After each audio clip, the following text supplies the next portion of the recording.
안녕하세요. 초초의 낭독 쉼터입니다. 오늘 들려드릴 책은 나도양 작가의 벙어리 삼룡이입니다. 1925년 7월 여명 창간호에 발표된 작품입니다. 고아인 벙어리 삼룡이는 부잣집에 머슴으로 들어가서 살게 됩니다. 그곳에서 아씨를 처음 만나게 됩니다. 삼룡이는 묵묵히 성실하게 일하며 주인에게 충성하며 열심히 살아갑니다. 어린 주인은 벙어리 삼룡이를 무시하고 학대하지만 아씨마는 삼룡이의 성실함을 알아주고 다정하게 대해주죠. 말을 하지 못하는 한계 속에서도 진정한 사랑과 인간적 가치를 보여주는 삼룡이의 모습을 통해 인간 존엄성에 대해 생각하게 합니다. 또 의사소통이 얼마나 중요한지를 절실히 깨닫고 사회적 약자에 대한 편견과 차별을 돌아보게 합니다. 신분의 차이가 큰 삼룡이와 아씨에게는 어떤 일이 일어났을까요? 지금부터 소설의 내용을 들려드리겠습니다.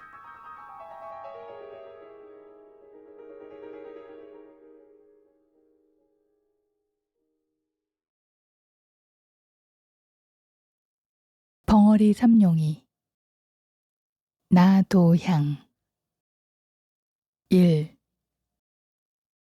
내가 10살이 될락말락한 때이니까 지금으로부터 14, 15년 전 일이다. 지금은 그곳을 청엽정이라 부르지만 그때는 연화봉이라고 이름하였다. 즉 남대문에서 바로 내려다보면은 오정포가 놓여있는 산등성이가 있으니 그 산등성이 이쪽이 연화봉이요. 그 새에 있는 동네가 역시 연화봉이다. 지금은 그곳에 빈민굴이라고 할 수밖에 없이 지저분한 촌락이 생기고 노동자들밖에 살지 않는 곳이 되어버렸으나 그때에는 자기네 딴은 행세한다는 사람들이 있었다. 집이라고는 10여 호밖에 있지 않았고 그곳에 사는 사람들은 대개 과목밭을 또는 채소를 심거나 아니면 콩나물을 길러서 생활을 하여 갔었다. 여기에 그중 큰 과목밭을 갖고 그중 여유 있는 생활을 하여 가는 사람이 하나 있었는데 그의 이름은 잊어버렸으나 동네 사람들이 부르기를 오생원이라고 불렀다. 얼굴이 동탕하고 목소리가 마치 여름에 버드나무에 앉아서 길게 먹느려 오는 매미 소리같이 저르렁저르렁 하였다. 그는 몹시 부지런한 중년 늙은이로 아침이면 새벽 일찍이 일어나서 앞뒤로 뒷짐을 지고 돌아다니며 집안일을 보살피는데 그 동네에는 그가 마치 시계와 같아서 그가 일어나는 때가 동네 사람이 일어나는 때였다. 만일 그가 아침에 돌아다니며 잔소리를 하지 않으면 동네 사람들이 이상하여 그의 집으로 가보면 그는 반드시 몸이 불편하여 누웠었다. 그러나 그와 같은 데는 1년 360일에 한 번 있기가 어려운 일이요. 이태나 3년에 한 번 있거나 말거나 하였다. 그가 이곳으로 이사를 온 지는 얼마 되지는 아니하나 언제든지 감투를 쓰고 다니므로 동네 사람들은 양반이라고 불렀고 또 그 사람도 동네 사람들에게 그리 인심을 잃지 않으려고 섣달이면 부곡회 김톳을 동네 사람에게 나눠주며 농사 때에 쓰는 연장도 넉넉히 장만한 후 아무 때나 동네 사람들이 쓰게 하므로 그 동네에서는 가장 인심후하고 존경을 받는 집인 동시에 세력 있는 집이다. 그 집에는 삼룡이라는 벙어리 하인 하나가 있으니 키가 본시 크지 못하여 땅딸보로 되었고 고개가 빼지 못하여 몸뚱이에 대강이를 갖다가 붙인 것 같다. 거기다가 얼굴이 몹시 얽고 입이 크다. 머리는 전에 새꼬랑지 같은 것을 주인의 명령으로 깎기는 깎았으나 불밤송이 모양으로 언제든지 푸 하고 일어섰다. 그래 걸어다니는 것을 보면 마치 몸두꺼비가 서서 다니는 것 같이 숨차 보이고 더디어 보인다. 동네 사람들이 부르기를 삼룡이라고 부르는 법이 없고 언제든지 벙어리 벙어리라고 하든지 그렇지 않으면 앵모 앵모한다. 그렇지만 삼룡이는 그 소리를 알지 못한다. 그도 이 집 주인이 이리로 이사를 올 때에 데리고 왔으니 진실하고 충성스러우며 부지런하고 세차다. 눈치로만 지내가는 벙어리지만은 듣는 사람보다 슬기로운 적이 있고 평생 조심성이 있어서 결코 실수한 적이 없다. 아침에 일어나면 마당을 쓸고 소와 돼지의 여물을 먹이며 여름이면 밭에 풀을 뽑고 나무를 실어드리고 장작을 패며 겨울이면 눈을 쓸며 장심부름과 짓일 마른 일 할 것 없이 못하는 일이 없다. 그럴수록 이 집 주인은 벙어리를 위해주며 사랑한다. 혹시 몸이 불편한 기색이 있으면 쉬게 하고 먹고 싶어 하는 듯한 것은 먹이고 입을 때 입히고 잘 때 재운다. 그런데 이 집에는 3대 독자로 내려오는 그 집 아들이 있다. 나이는 17살이나 아직 14살도 되어 보이지 않고 너무 귀엽게 기르기 때문에 누구에게든지 버릇이 없고 어리광을 부리며 사람에게나 짐승에게 잔인 포악한 짓을 많이 한다. 동네 사람들은 후레 자식, 아비 속상하게 할 자식, 저런 자식은 없는 것만 못해 하고 욕들을 한다. 그래서 그의 어머니는 아들이 잘못할 때마다 그의 영감을 보고 그 자식을 좀 때려 죽으려. 왜 그런 것을 보고 가만두? 하고 자기가 대신 때려주려고 나서면 아니요, 아직 철이 없어 그렇지. 저도 지각이 나면 그렇지 않을 것이 아니오. 하고 너그럽게 타이른다. 그러면 마누라는 외가리처럼 소리를 지르며 철이 없긴 지금 나이가 몇이오. 내일 모레면 20살이 되는데 또 며칠 아니면 장가를 들어서 자식까지 낳을 것이 그래가지고 무엇을 한단 말이오? 하고 들이대며 자식은 꼭 아버지가 버려놓았습니다. 자식 귀여운 것만 알았지 버릇 가르칠 줄 모르니까.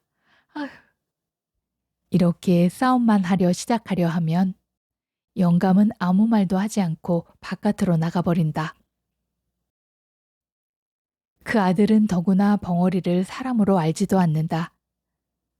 말 못하는 벙어리라고 오고 가며 주먹으로 허구리를 지르기도 하고 발길로 엉덩이도 찬다. 그러면 그 벙어리는 어린 것이 철없이 그러는 것이 도리어 귀엽기도 하고 또는 그 힘없는 팔과 힘없는 다리로 자기의 무쇠 같은 몸을 거느리는 것이 우습기도 하고 앙증하기도 하여 돌아서서 방글에 웃으면서 툭툭 털고 다른 곳으로 몸을 피해버린다. 어떤 때는 낮잠 자는 벙어리 입에다가 똥을 먹인 때도 있었다. 또 어떤 때는 자는 벙어리 두 팔 두 다리를 살며시 동여매고 손가락과 발가락 사이에 화승불을 붙여놓아 질겁을 하고 일어나다가 발버둥질을 하고 죽으려는 사람처럼 괴로워하는 것을 보고 기뻐하였다. 이러할 때마다 벙어리의 가슴에는 비분한 마음이 꽉 들어찼다. 그러나 그는 주인의 아들을 원망하는 것보다도 자기가 병신인 것을 원망하였으며 주인의 아들을 저주한다는 것보다 이 세상을 저주하였다. 그러나 그는 결코 눈물을 흘리지 않았다.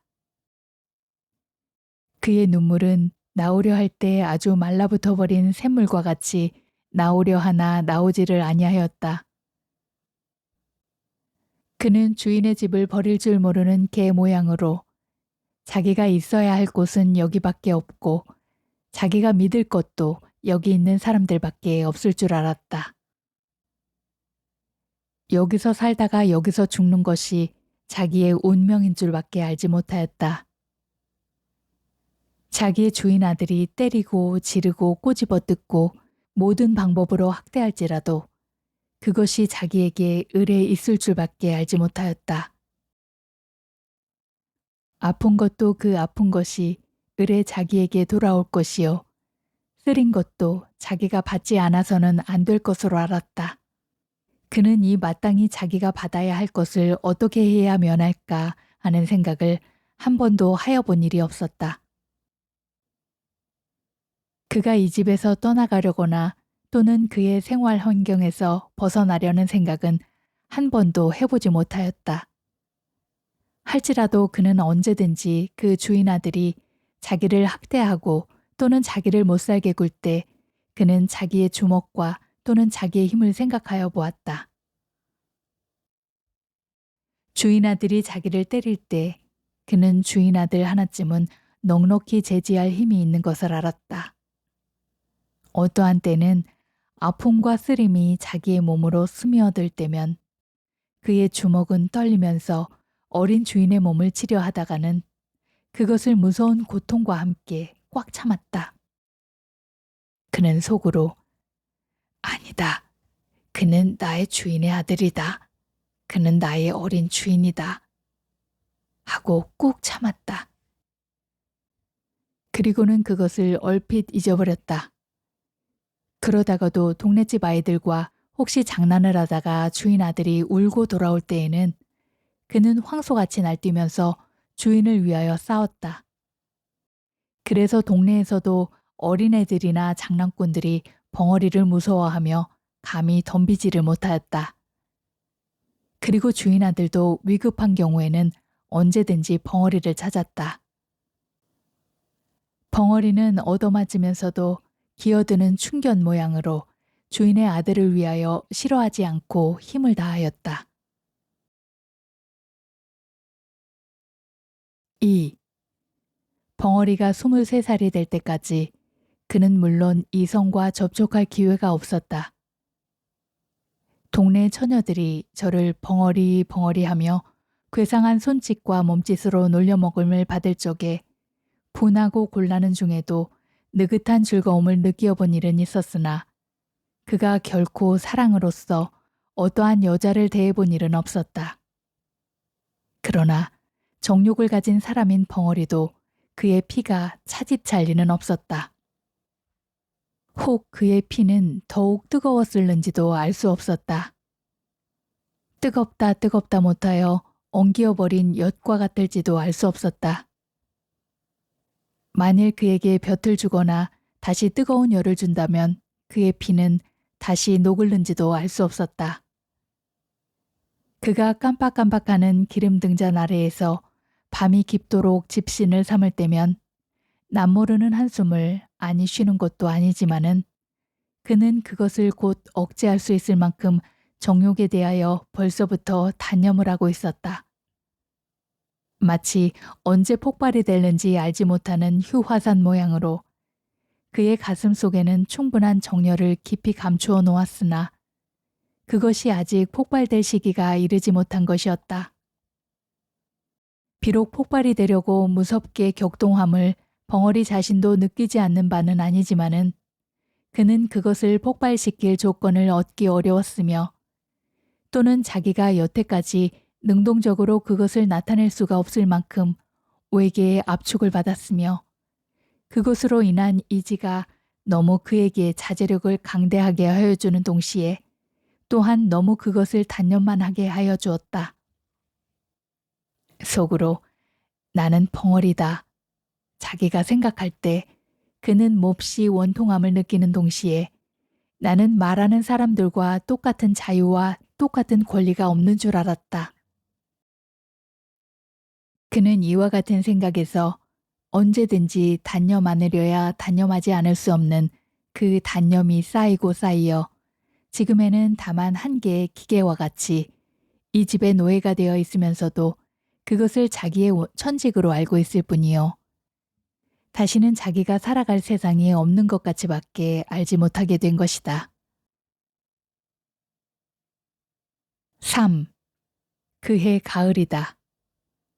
주인의 아들이 장가를 들었다. 색시는 신랑보다 2살 위인 19살이다. 주인이 본시 자기가 언제든지 문벌이 얕은 것을 한탄하여 신부를 구할 때의 첫째 조건이 문벌이 높아야 할 것이었다. 그러나 문벌 있는 집에서는 그리 쉽게 색시를 내놓을 리가 없었다. 그러므로 하는 수 없이 그 어떠한 영락한 양반의 딸을 돈을 주고 사오다시피 하였으니 무남 동료의 딸을 둔 남촌 어떤 과부를 꿀을 발라서 약혼을 하고 혹시나 무슨 딴소리가 있을까 하여 부랴부랴 속례식을 시켜버렸다. 혼인할 때 비용도 그때 돈으로 3만 양을 썼다. 그리고 아들의 처갓집에 며느리 뒤보아주는 바느질싹, 빨랫싹시라는 명목으로 한 달에 2,500냥씩을 대어주었다. 신부는 자기 아버지가 돌아가기 전까지 상당히 견디기도 하고 또는 금지 오겹같이 기른 터이라 구식 가정에서 배울 것, 익힐 것, 못하는 것이 없고 게다가 또는 인물이라든지 행동거지에 조금도 구김이 있지 아니하다. 신부가 오자 신랑의 흠절이 생기기 시작하였다.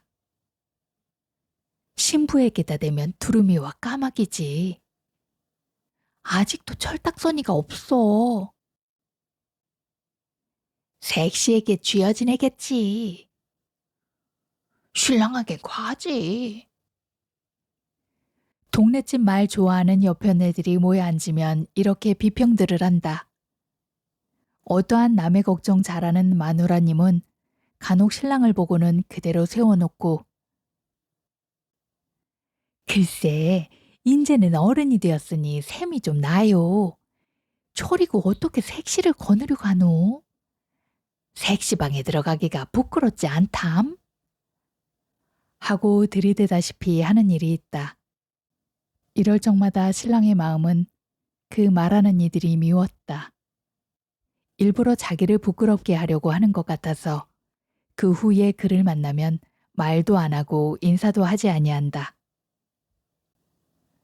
또 그의 고모되는 이가 와서 자기 조카를 보고 인제는 어른이야. 너도 그만하면 지각이 날 때가 되지 않았니? 내 처가 부끄럽지 아니하냐? 하고 타이를 적마다 그의 마음은 그 말하는 사람이 부끄럽다는 것보다도 자기를 이렇게 하게 한 자기 아내가 더욱 밉살머리스러웠다. 여편 내가 다 무엇이냐? 저 빌어먹을 년이 들어오더니 나를 이렇게 못살게 들굴지. 혼인한 지 며칠이 못 되어 그는 색시방에 들어가지를 않았다. 집안에서는 야단이 났다. 마치 돼지나 말새끼를 혼례시키려는 것 같이 신랑을 색시방으로 집어넣으려 하나 막무가내였다. 그럴 때마다 신랑은 손에 닥치는 대로 집어때려서 자기의 외사촌 누이의 이마를 뚫어서 피까지 나게 한 일이 있었다. 집안 식구들이 하는 수가 없어 맨 나중에는 아버지에게 밀었다. 그러나 그것도 소용이 없을 뿐더러 풍파를 더 일으키게 하였다. 아버지께 꾸중을 듣고 들어와서는 다짜고짜로 신부의 머리채를 쥐어잡아 마루 한복판에 태지를 쳤다. 그리고는 이년 내 집으로 가거라. 보기 싫다. 내 눈앞에는 보이지도 마라. 하였다. 밥상을 가져오면 그 밥상이 마당 한복판에서 제주를 넘고 옷을 가져오면 그 옷이 쓰레기통으로 나간다. 이리하여 색시는 시집 오던 날부터 팔자 한탄을 하고서 날마다 밤마다 우는 사람이 되었다. 울면 요사스럽다고 때린다. 또 말이 없으면 빙축 맞다고 친다. 이리하여 그 집에는 평화스러운 날이 하루도 없었다. 이것을 날마다 보는 사람 가운데 알 수 없는 의혹을 품게 된 사람이 하나 있으니 그는 곧 벙어리 삼룡이었다. 그렇게 예쁘고 유순하고 그렇게 얌전한 벙어리의 눈으로 보아서는 감히 손도 대지 못할 만큼 선녀 같은 색시를 때리는 것은 자기의 생각으로는 도저히 풀 수 없는 의심이었다. 보기에도 황홀하고 건드리기도 황홀할 만큼 숭고한 여자를 그렇게 하대한다는 것은 너무나 세상에 잊지 못할 일이다.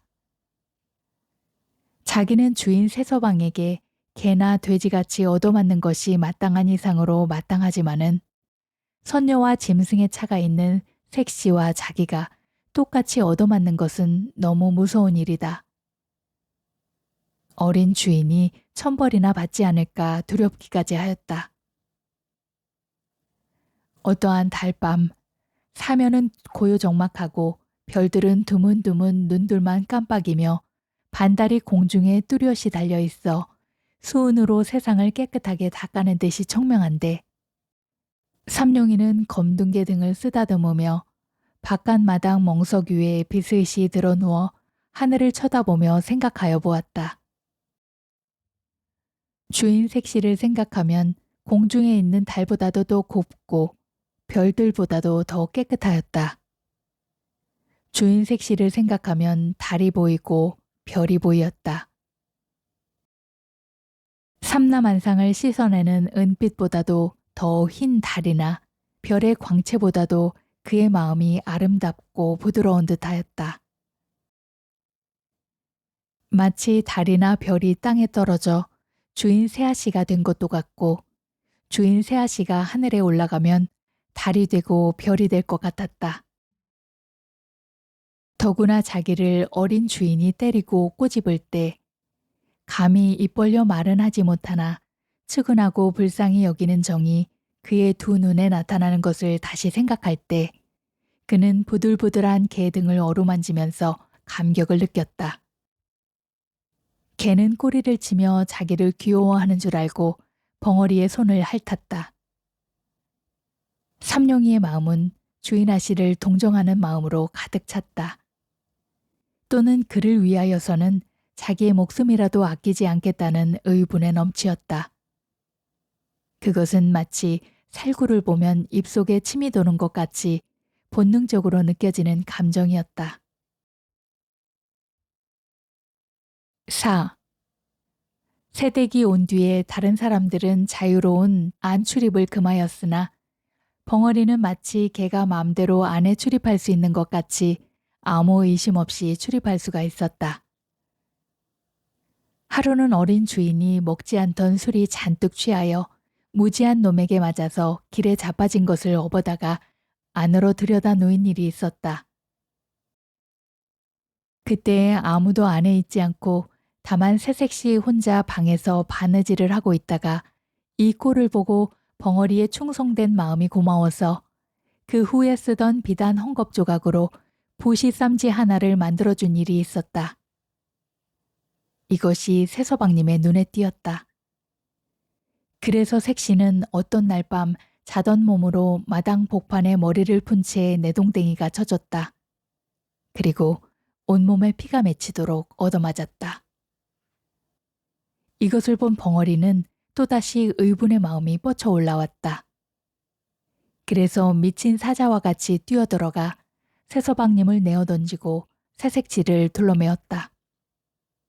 그리고 나는 수리와 같이 바깥사랑 주인 영감 있는 곳으로 뛰어가 그 앞에 내려놓고 손짓과 몸짓을 10번 20번 거푸하며 하소연하였다.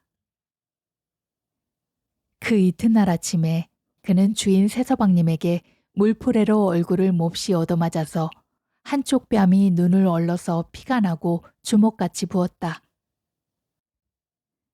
그 때릴 적에 새서방의 입에서 나오는 말은 이 흉측한 벙어리 같으니 내 옆편내를 건드려?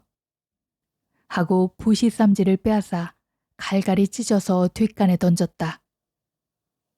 그러곤 이놈아, 인제는 주인도 몰라보고 막 친다. 이런 것은 죽여야 해. 하고 채찍으로 그의 뒷덜미를 갈겨서 그 자리에 쓰러지게 하였다. 벙어리는 다만 두 손으로 빌 뿐이었다. 말도 못하고 고개를 몇백 번 코가 땅에 닿도록 그저 용서해달라고 빌기만 하였다. 그러나 그의 가슴에는 비로소 숨겨있던 정의감이 머리를 들기 시작하였다. 그는 아픈 것을 참아가면서도 북받치는 분노를 억제하였다. 그때부터 벙어리는 안방에 들어가지 못하였다. 이 들어가지 못하는 것이 더욱 벙어리로 하여금 궁금증이 나게 하였다. 그 궁금증이라는 것이 묘하게 빛이 변하여 주인 아씨를 배웁고 싶은 심정으로 변하였다. 배웁지 못함으로 가슴이 타올랐다. 몹시 애상의 정서가 그의 가슴을 저리게 하였다. 한 번이라도 아씨를 배울 수가 있으면 하는 마음이 나더니 그의 마음의 넋은 느끼기를 시작하였다. 센티멘트란 가운데에서 느끼는 그 무슨 정서는 그에게 생명 같은 희열을 주었다. 그것과 자기의 목숨이라도 바꿀 수 있을 것 같았다. 어떤 때는 그대로 대강위로 담을 뚫고 들어가고 싶도록 주인 아씨를 배웁고 싶은 것을 꾹 참을 때도 있었다. 그 후부터는 밥을 잘 먹을 수가 없었다.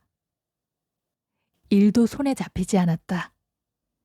틈만 있으면 안으로만 들어가고 싶었다. 주인이 전보다 많이 밥과 음식을 주고 더 편하게 하여 주었으나 그것이 싫었다. 그는 밤에 잠을 자지 않고 집 가장자리를 돌아다녔다.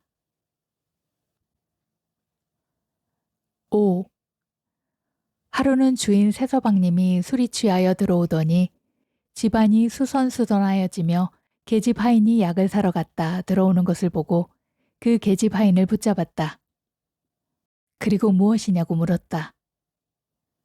계집 하인은 한 주먹을 뒤통수에 대고 얼굴을 쓰다듬으며 둘째 손가락을 내밀었다.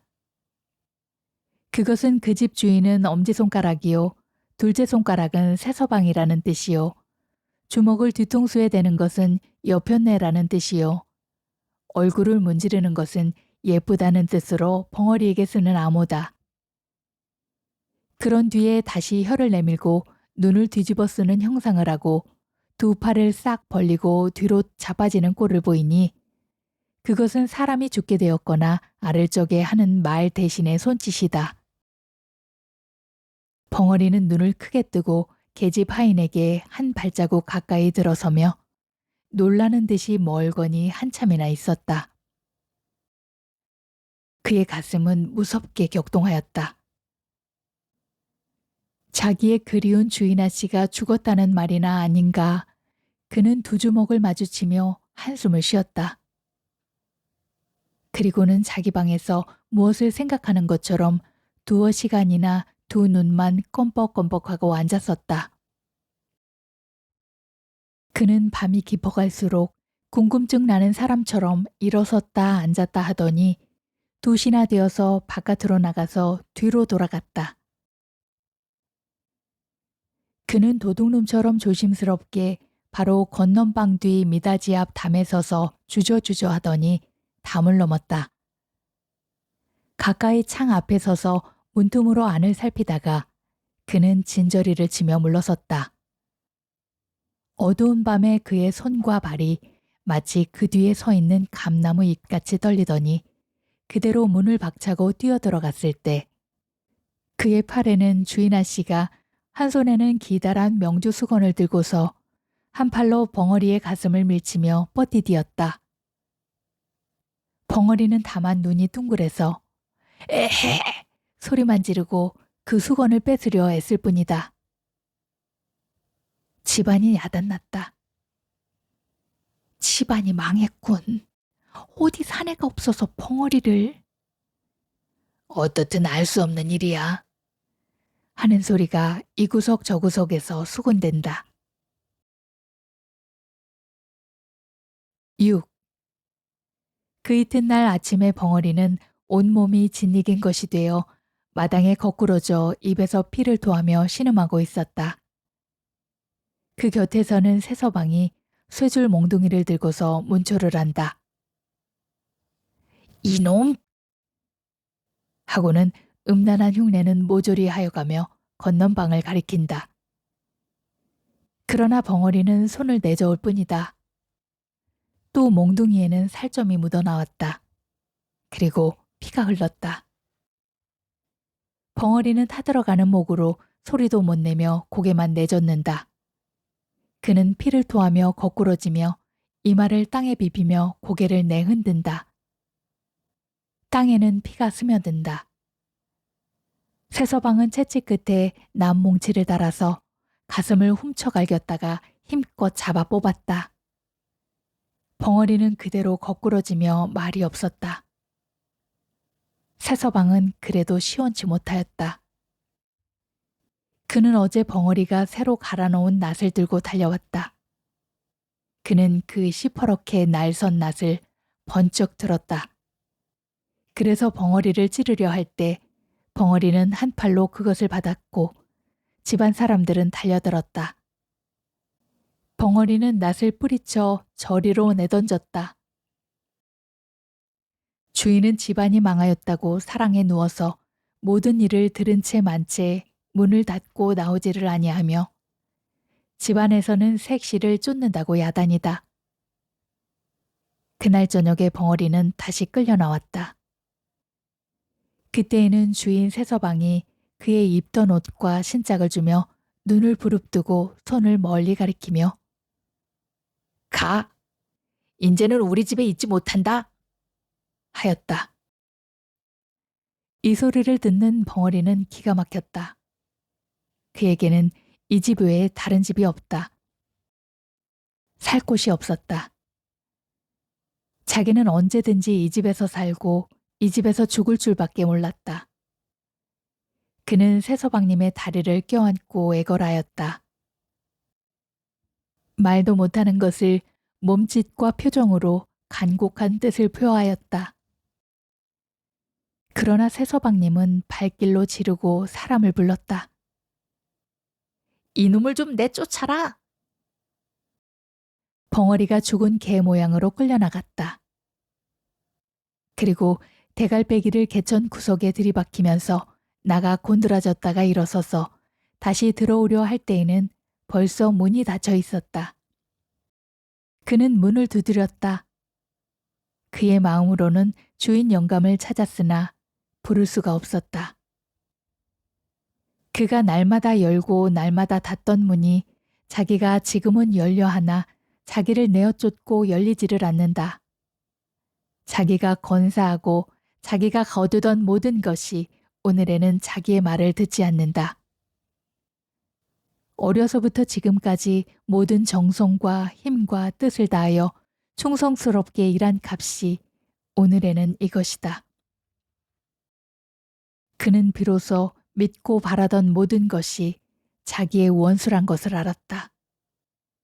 그는 모든 것을 없애버리고 자기도 또한 없어지는 것이 나은 것을 알았다.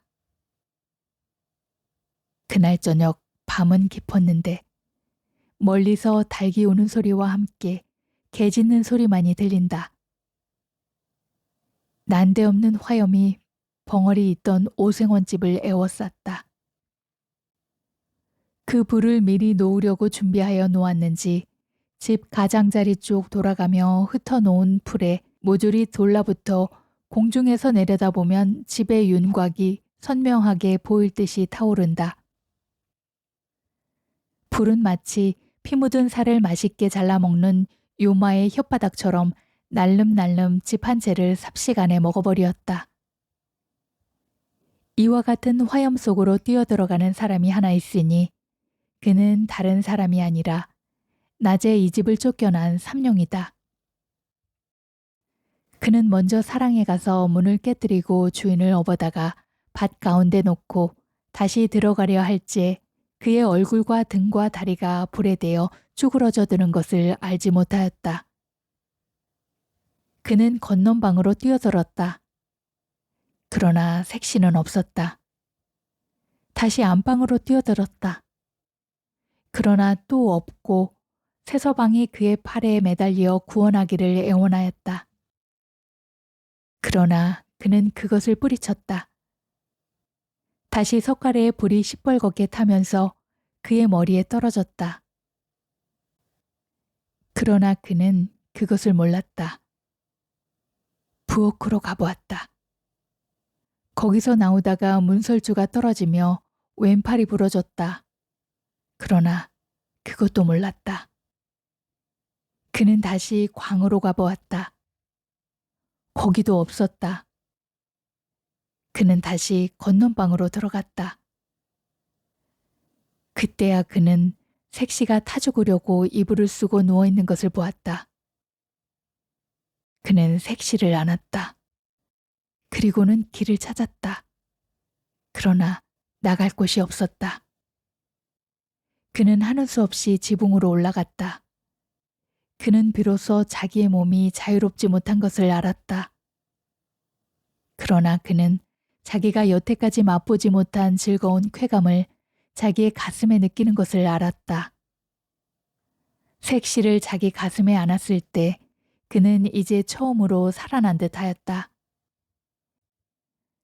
그는 자기의 목숨이 다한 줄 알았을 때, 그 색시를 내려놓을 때는 그는 벌써 목숨이 끊어진 뒤였다.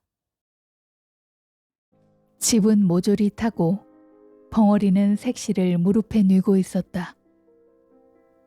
그의 울분은 그 불과 함께 사라졌을는지 평화롭고 행복스러운 웃음이 그의 입 가장자리에 10개 나타났을 뿐이다.